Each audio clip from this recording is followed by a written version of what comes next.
Welcome, guys, to another. Wow! Oh, wow! Let's do that again.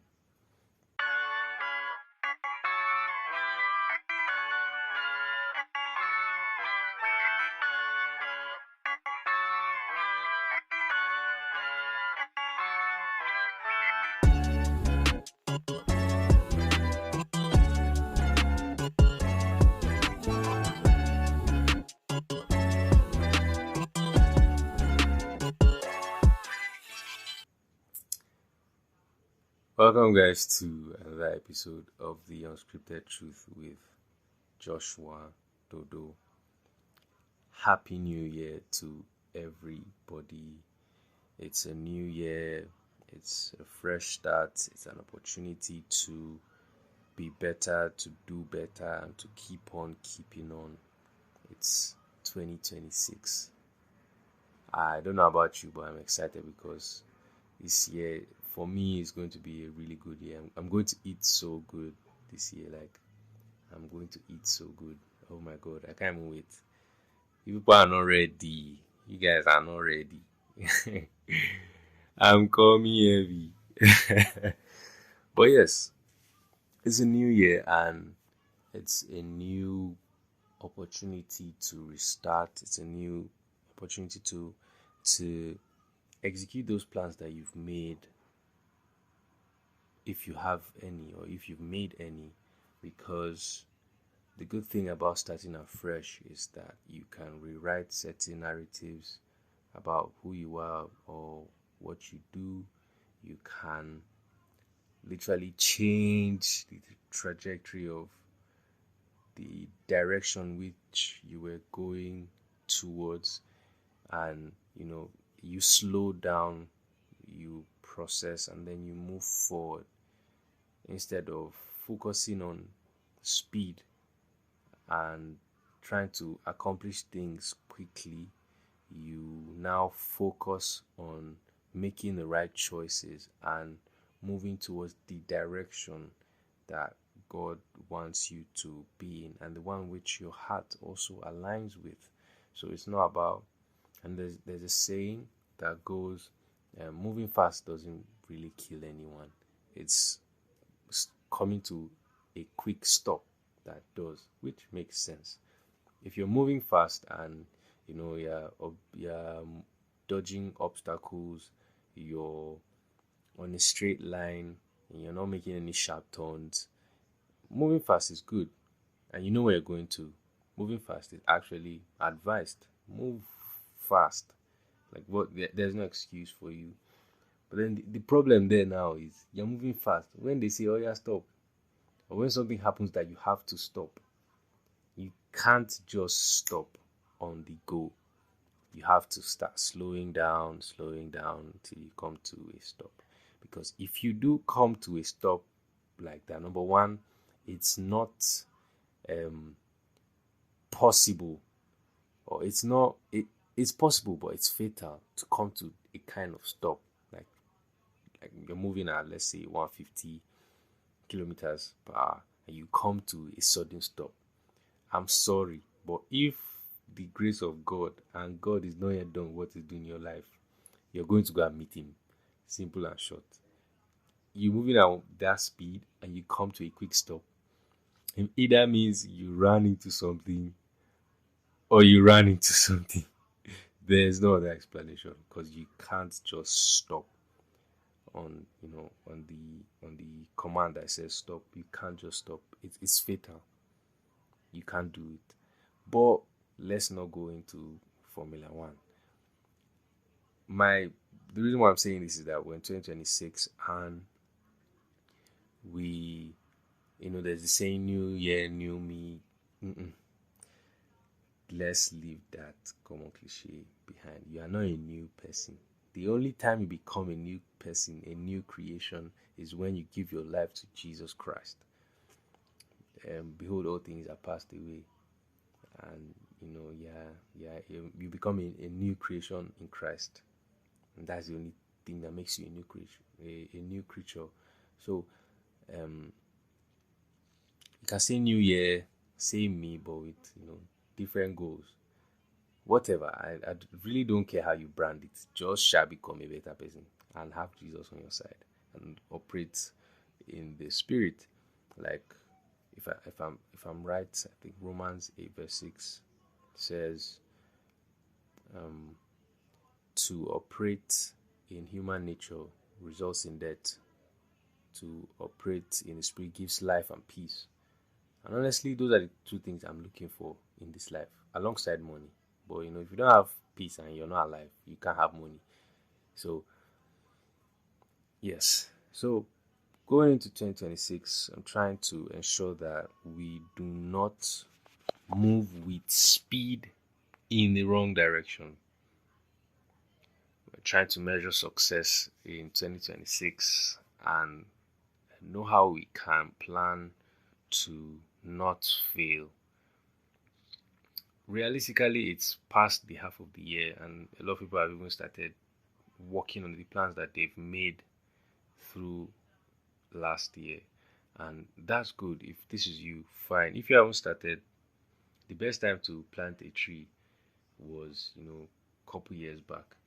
The second best time to do it is today, so you can start today. Obviously, you need to finish listening to what I have to say before you go and start. I beg, finish listening to what I have to say first. So if you are in any of these parties, it applies to you.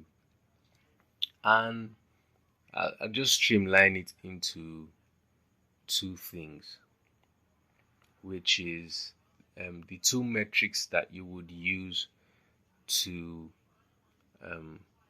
ensure that you're planning right, and then measuring success down the line. Because success isn't, you can't say, okay, there's the dictionary definition of success, which is you're doing well, you've achieved what you want to achieve, you set out the goal and you accomplish it, it was successful, fine.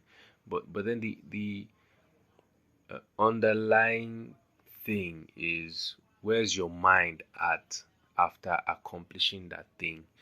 And I just go straight into it, which is when we're trying to plan, what is the reason why we're trying to achieve that goal? It might be you want to make more money, or you want to have a change of heart, or you want to become a better person. Becoming a better person is so vague, and when I ask any people and they say, okay, I'm just trying to become a better person, it's as if I take you as unserious, but I just feel like that's too vague. Like, everybody's trying to be a better person in every ramification, every area of their life. So what does it mean to be a better person? Who who is the person you look up to and say, okay, that person is the definition of a good person, and therefore I emulate. But that's all by the side. So for the mindset going into trying to achieve that success, there are, and then later on measuring that success, there are two metrics we need to keep in mind, which is the vanity metric and the sanity metric. Now, what do I mean by that? Simply, a vanity metric, and I'll use this podcast, or rather, I'm a product engineer, so I would use that as an example. So I built a product for somebody, a web app or a mobile app or whatever, an automation tool, whatever. But let's use web app for the sake of it. And the client, or let's say I built a product for myself that maybe an e-commerce website that sells books or sells a certain thing. It sells chairs per se. There are just items that I sell on my web app, and the vanity metric there would be, oh, in the month of January I had 10,000 people visit joshuasales.com. That's a good thing. I would post about it. So yeah, thank you everyone for visiting my website. Um, I could see customer engagement, people in my comment section saying, "Oh, the web app looks beautiful," blah blah blah blah, whatsoever. It's a metric which is good, but it doesn't mean anything. It just means 10,000 people visited your web app. Now, on the other hand, a sanity metric is a metric that um, tells you more information on the events that take place and leads you to do something about it, as opposed to the vanity metric. The vanity metric tells you there are 10,000 people that visit your website. That doesn't tell you anything. It's information. No information is a waste. But what data can you extract from 10,000 people visited your website? Close to none. It depends on what you want to focus on. But the effectiveness of your product that you built, your e-commerce, joshuasales.com, is it doesn't do anything to you. It doesn't increase your monetary benefits. It doesn't increase. The only thing it might increase is like popularity, but then even at that, it doesn't make you stand out. 10,000 people is not a lot of people. It is, oh, please. If you can share this podcast to all your friends, I won't mind. 10,000 people listening to what I have to say is just so crazy. I'll be so stoked. But yeah, uh, it doesn't lead you to do anything. On the other hand, Sanity actually tells you, okay, out of the 10,000 people that visited joshuasales.com, 1,000 people bought shares, 500 people bought your book, 200 people bought Arsenal jerseys. But it tells you that, okay, this is when they came, this is what they did, and this was the result of 10,000 people visiting your website. Not everybody bought. Maybe out of those 10,000 people, only 3,000 people ended up buying something. You know that, okay, you can extract useful data from why these 3,000 people stayed and the 7,000 people left. It's more action driven because of the insight that you got. Now, how does that apply to?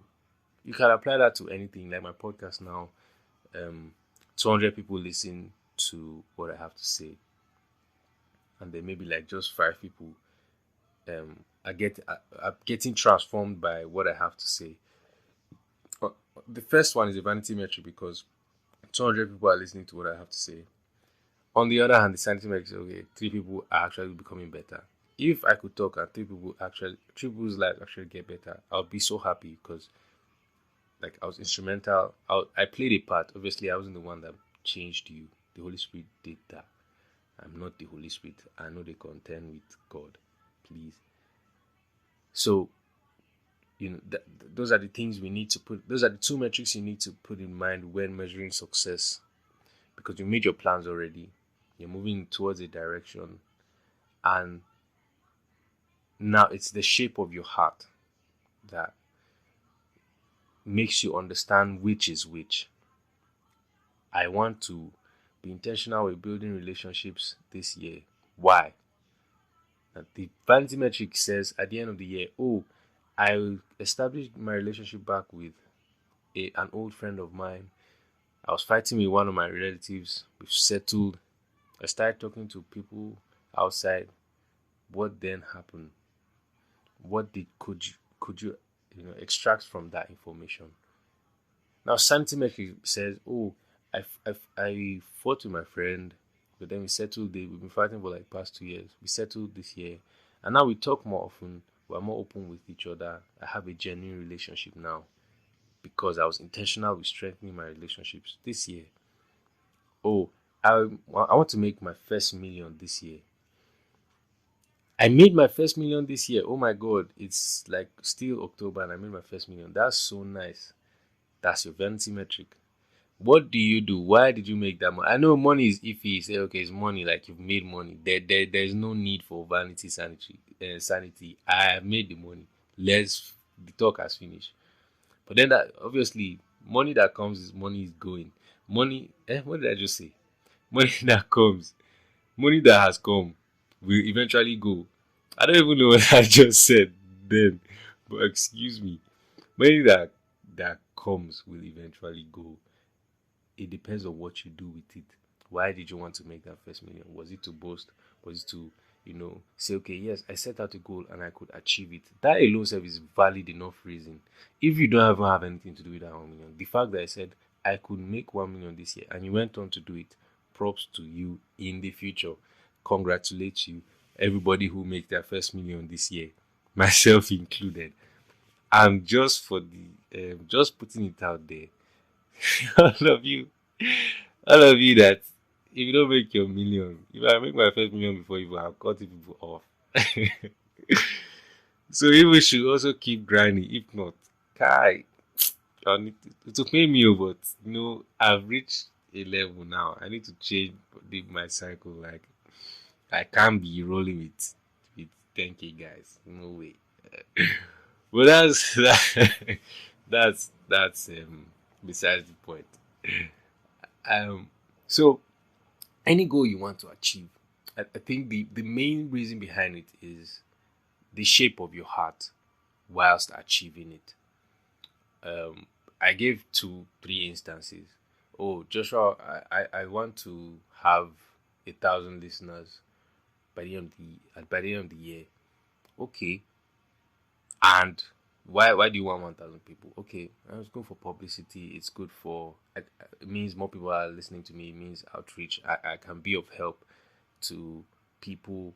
You know, my sphere of quote unquote influence is increasing, and it's good because it means something I'm doing is right, and it means I have to continue doing it more. So you can take this two metrics and impute it in any area of your life that you wish to do. Oh, I want to know what 52 verses, Bible verses before the end of the year. Why do you want to know 52 verses before the end of the year? Okay, every week I want to learn one new memory verse, which is good. It's good. But why? Oh, because is it because when they say before they start, before when they start the memory verse, you will finish it? As per me, I'm a Bible scholar.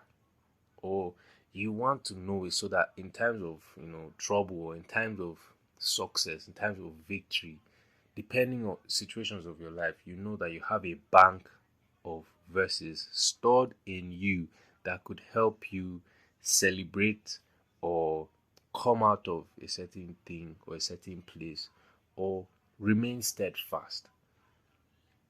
The shape of your heart is what is the important thing. And I think in every aspect of your life, you should take this to measure your success. Having that sanity metric is the important thing. I'm not saying you are achieving that thing for a wrong reason. If it's valid to you, it's fine, but it should make sense. I used to say if I have anything and I want to do something and I can't explain it to somebody that doesn't know, if I can explain it to somebody that doesn't know me and they don't right on think that I'm a fool or I'm stupid, it means the idea is not bad. If you meet someone who's going to be real with you and you explain to them, okay, this is what I want to do, and the person doesn't think you're a fool, then I think that plan is a good plan. But it doesn't work. It's not one size fits all. Sometimes you might want to do something completely absurd that hasn't been done before, and it might not make sense, especially with an instruction from God. Because if no one wants to take this advice that that I just gave now, all of them for don't die. And so it's not one size fits all. Context matters, but you're trying to make a decision, and if you can't explain to someone who doesn't know you and they think that you're dumb, then you shouldn't be doing it because it's dumb, like I said. So, anyways, these are just those two things that we should keep note of as we go on down the year, as we're making our goals for the year. People have started, they're moving in motion, building those systems to help them achieve those goals, trying to wake up and do the ice baths or whatever you're doing. The shape of your heart. And the reason why you're doing it needs to be a, how you can measure the effectiveness of why you're doing what you're doing. Because if it is just for the numbers, trust me, by next week, all this your gra will calm down. You first calm down first and be like, why am I doing what I'm doing? But intentional growth, oh my god, I can tell you for a fact, and I just have like 4 months of experience with trying to be intentional while intentionally growing. Sorry, intentionally growing, and the results are honestly amazing for me. The things that I couldn't do, obviously, the how will I say, the conditions or the dynamic of my life is different, and so I can do certain things. But that's why it's important to build systems with the schedule that you have. But for with the one that I have, it's so amazing how like the things that have changed over such little time is so amazing. And I won't say I'm the most disciplined person, but I won't say I'm like the most consistent person. If for anything self, those are like things that I kind of struggle with, especially consistency with habits that I'm trying to build. Because like I said, the dynamic of of the nature of my life right now. And but then even with when I have the time to do it, and I do it over time, it compounds and I can visually see it, and it's so nice. And I came across Vanity and Sanity metrics, and I was like, actually, this is the reason why I'm doing what I'm doing, and it's working out so good. And this is like a testament. I can't tell you in details exactly everything, but I'm telling you, I was praying on the 31st and the first, and I was just remembering how the year started and how the year is ending. And I I was so like, wow, like this is the result of, okay, I finished school in July, I left my place in like August, came back home September, and then started. So I started building system around August, and then till the end of the year, the results were just so crazy. And let me not go into that. Maybe on in another episode, I would like break down more of like a story time on how I was able to come up with those systems. And like not only were they like monetary benefits from that, but just mentality wise also, it was like, I know I can tell that I think differently now. And over such a short period of time, it wasn't even up to 6 months. It's this month that'll make it, or be next month that'll be the 6 month of me trying to be actually intentional with every minute of my day. Like, I know what I'm supposed to do. And imagine how that will compound over the next 5, 10 years. Then you'll be up there and somebody say, guy, you were lucky, you, if I throw you one blow. So that's besides that. That's all I have to say. I've rambled and spoken and said all the things on my mind, and I don't have any more to say. Anything I say will just be repetitive. So this is my, what's the word? This is me trying to tell you that while while you're trying to make those plans and we're trying to set those things in motion, think about why you're doing what you're doing, and I think that will help you achieve those things. So yeah, that's all I have to say. And just a reminder that all this is unscripted. I literally just press play and go on. So I don't have any note I'm working with. And I feel I should be appreciated for that. I feel like it is. So please, for those that are listening, if you've reached to this point, I'd love to hear your takes on what I have said, and have a short discussion with me on it. And I'm open to discussions. I love discussions. I when I go out in public and I have some time. No, I don't go out in private. What does that even mean? When I go out and I'm with people, and I'm not on my phone and I'm just sitting down observing how people are interacting. There's someone next to me also, and they are not on their phone. I just start a conversation with them. Obviously, if I say one or two things and they are not receptive, I just stop. I'm not going to be that guy. But there's a story of something, and I hope it actually works out. And when it does, I'm going to make an episode on it, on why it's so important to talk to random people. I'm just I just hope it works out. But then, and it's not a love story for you people that think it's romance. It's not. It's not everything that is love. Go and read your book. But yeah, speaking to random people in public, and I've genuinely had some like nice takes. I've not had a bad experience yet. At least not that bad. But people, random people, giving you wisdom is just so crazy.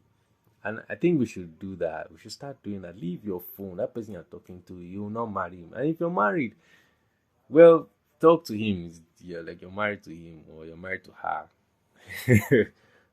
But leave that thing and have genuine connections with people around you.